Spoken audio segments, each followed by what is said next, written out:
Medyo malakas-lakas tayo today, kaya tayo nagla-live para maliwanagan, di ba? Kasi maraming kasi mga vlogger gumagawa ng mga fake news tsaka real news, natataranta yung mga followers ko.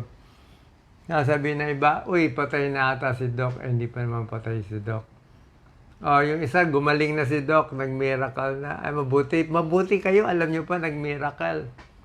Alam niyo talaga pag vlogger talaga ganyan Katulad ngayon, lalabas to, mag-uunahan na yung mga vlogger.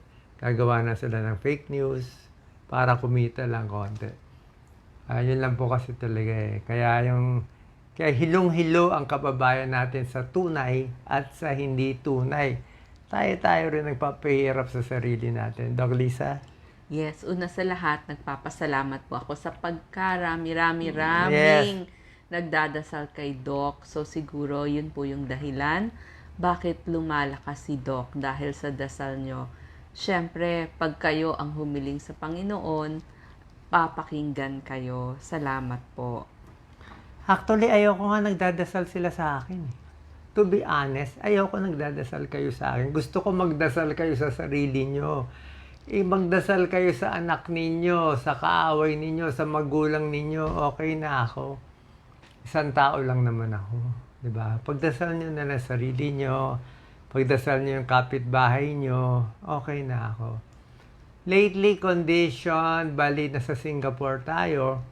Lagi ko naman sinasabi, kahit yung unang vlog, sinabi ko naman nasa Singapore tayo kasi nga ang tagal nga nung test sa atin. So nakakalimang linggo na kami dito. May good days, may bad days last 2 days, medyo bad days kasi ang isang side effect kasi nung chemo titigas ang dumi, parang bato. So pag parang bato yung dumi mo, fecal impaction, dudugo, para kang manganganak. 2 araw ako walang tulog, mahirap. Okay, tingnan natin itong mga questions. Okay, so yung mga questions, gumagaling na ba si Doc Willie? So, hopefully, matapos namin yung cycles of chemo. Ganun po ang tawag doon.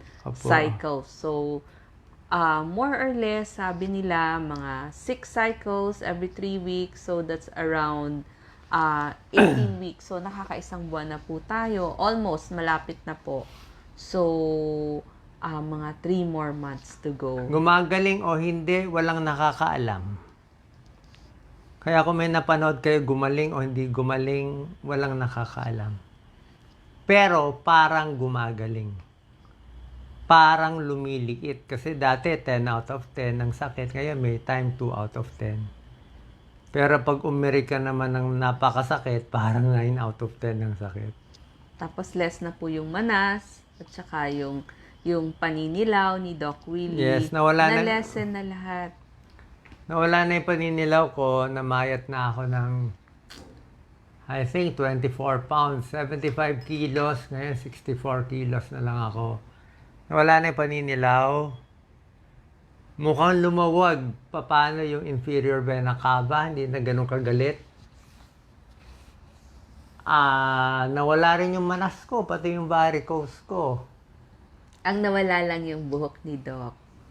Hindi, side effect yun. Sabi nga nung doktor ko, si Dr. Ang Peng Tiam, Singapore doctor, di bali na masira lahat, ulo, mata, tenga, basta patayin niya ang cancer na yan. Kailangan focus siya yung kalaban Siya yung kailangan tanggalin Kaya kita niyo, nangingitim ang kamay ko. Ngitim siya. Pati sa ulo nangingitim. Kasi yung chemotherapy, tinitira niya yung bad cells na mabilis gumalaw, pati rin yung good cells. Kaya sugat-sugat yung mga bibig ko. Mahirap mag-chemo. Kaya sabi ko nga, gagawin ko to positive para sa inyo. Nagpapalakas ako para sa inyo, hindi para sa akin.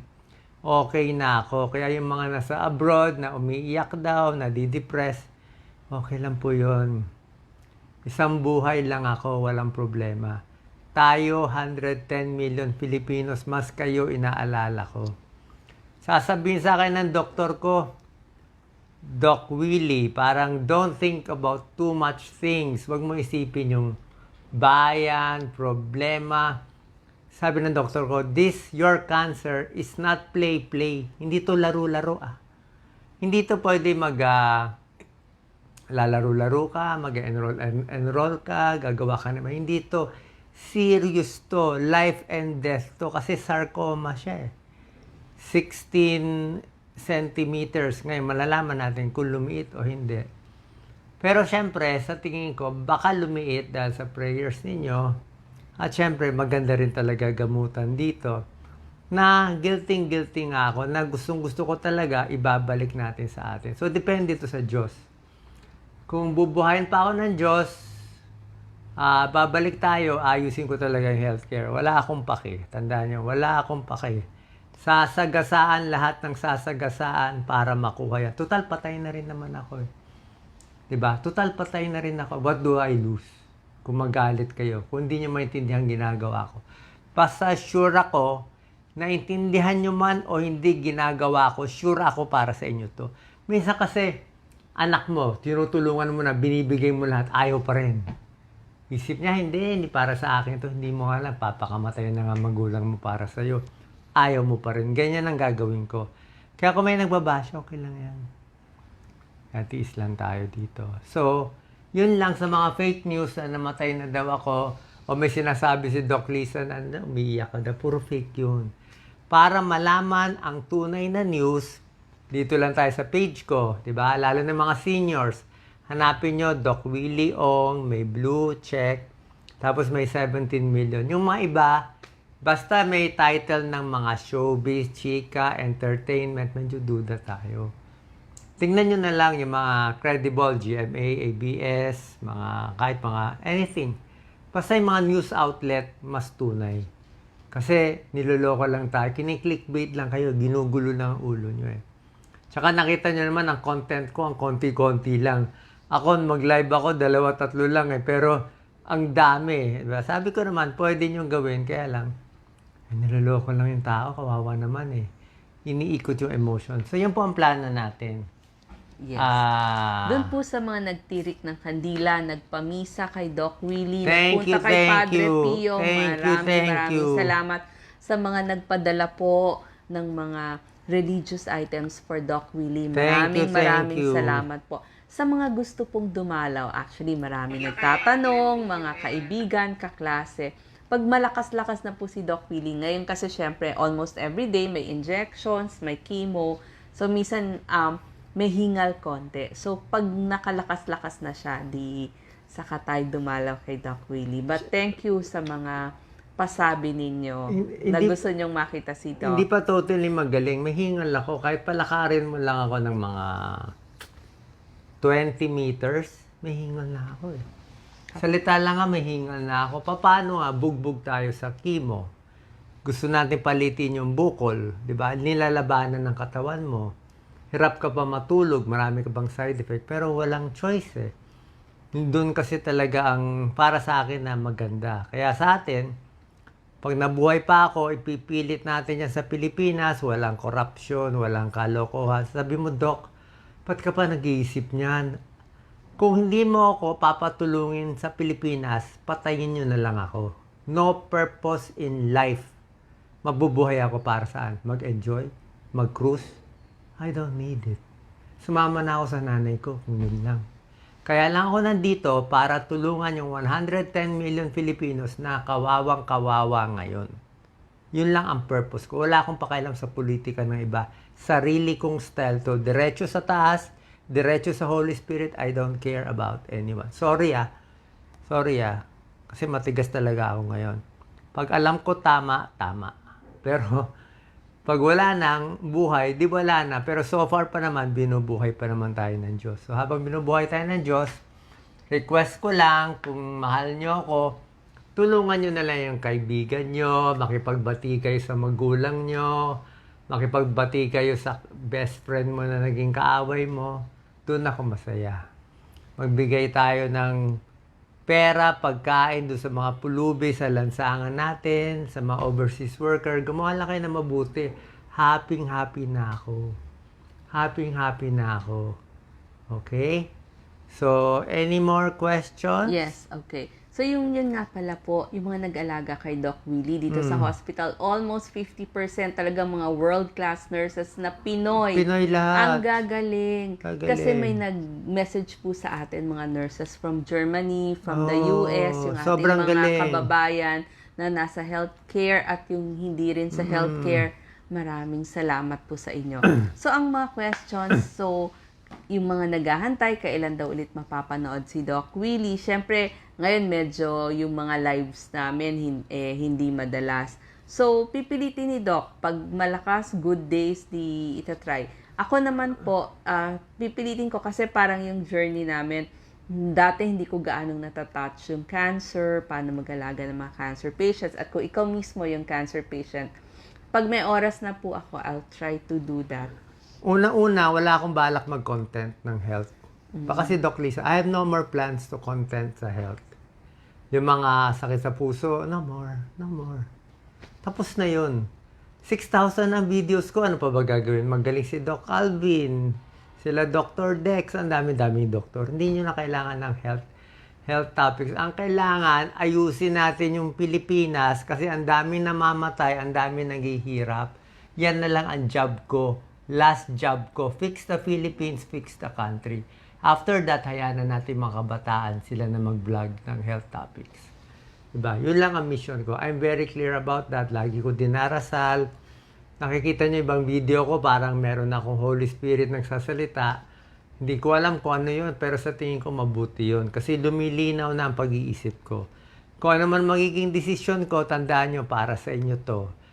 Kung gusto pa tayo ng Diyos mabuhay, tumulong sa Pilipinas, okay. Pag ayaw na, di okay. Pero, hindi ako give up. Yan lang ang purpose ko. Magagalit ang doktor ko pag nalaman nila, ito ang plano ko. Hindi ko nga sinasabi. Hindi ko nga sinasabi na, dapat isipin mo paano kumain, paano mag-enjoy. Ayoko mag-enjoy. Mas enjoy ako. Kausap kayo, nakikita yung mga mahihirap dyan. Yun lang ang goal ko. Kailangan naman magpakita naman tayo ng diba, kita mo yung mga santo, ang babait ng mga saint nila, Jesus, mga mababait na tao, very selfless. Eh tayo, konting pera lang, konting scam lang, konting fake news lang, kawawa naman yung kababayan natin. Paano tayo uunlad kung puro tayo ganyan, di ba? Hindi pwedeng sobrang ganoon, di ba? Huwag pera-pera. In the end, malulugi rin kasi tayo. Anyway, yun lang naman. So far, so good. Ngayon, problema ko pa sa tiyan kasi itong bukol, kahit lumit siya, mukhang nakabara siya sa small intestine. Hindi gano'ng gumagalaw yung bituka ko, kaya hirap na hirap ako. Meron lang position na hindi pa nahahanap. So, it might take me a few more weeks. Siguro by November matatapos na. And makakauwi ako by December. And who knows what will happen. Basta lahat ng gagawin ko para sa inyo. Okay lang magbasa daw nakuha yung cancer. Tingin ko is bashing.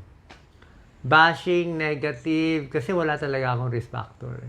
Tsaka, hindi naman masama. Kahit naman nakabukol ako, naging close naman tayo. Diba? Hindi ako nakabukol, hindi nyo na rin naman ako papanoorin. Wala na nga 500 yung nanonood sa akin. Kaya nakabukol ako, 50,000 naman nanonood. Siguro okay na yun. It's a good deal. Basta, mahal na mahal ko kayo habang nasa mundo ako. Pag namatay na ako, let's say namatay ako, aalagaan ko kayo from above. Promise ko yan. Aalagaan ko kayo from above. That's my promise.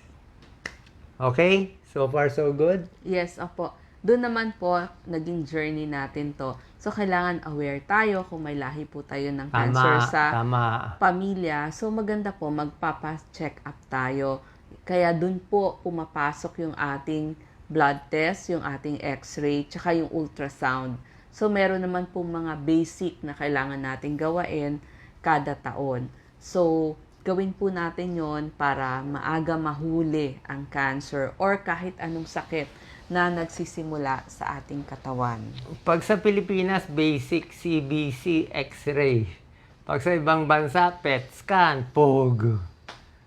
Para tayong grade 1, nakakaya naman. Tayo papayag ganun. Kaya nga ako pinunta dito, namulat na nga eh. Matagal na nga mainit ulo ko eh. Ngayon namulat pa lalo. Nako, my God. Unstoppable force tayo ngayon. Kasi nga eh, kayo, nakakaplano pa kayo ng next year, makakasama ko yung anak ko. Next year, mag-18th birthday. Ako wala na akong plan. Ang plan ko lang next week, next month, mabuti kumabot ako ng next year. Yun lang ang plano ko. Kaya pag maiksi ang plano mo, mas mabilis ang speed. So, wag masyado mag-alala. Okay lang ako, isang tao lang ako. Itong 110 million, mas kailangan natin alagaan. Kung ano man mangyari sa akin, maging mabait, huwag magloko, love, forgiveness, and compassion. Yan ang pinakamagandang maitutulong ko sa inyo. Okay? God bless po. Yes, sabihin ko lang, maging kind tayo sa bawat masasalubong natin. Tama. Kasi hindi natin alam, bawat isa sa atin may pinagdadaanan. So, show kindness. Baka kaya lang silang masama yung pakiramdam, meron palang nangyayari sa buhay nila. So, unawain po natin. Salamat sa lahat, salamat sa stars, pero hindi kayo kailangan magbigay ng stars. Hindi kailangan. Wala. You don't need to give me anything. I'm okay.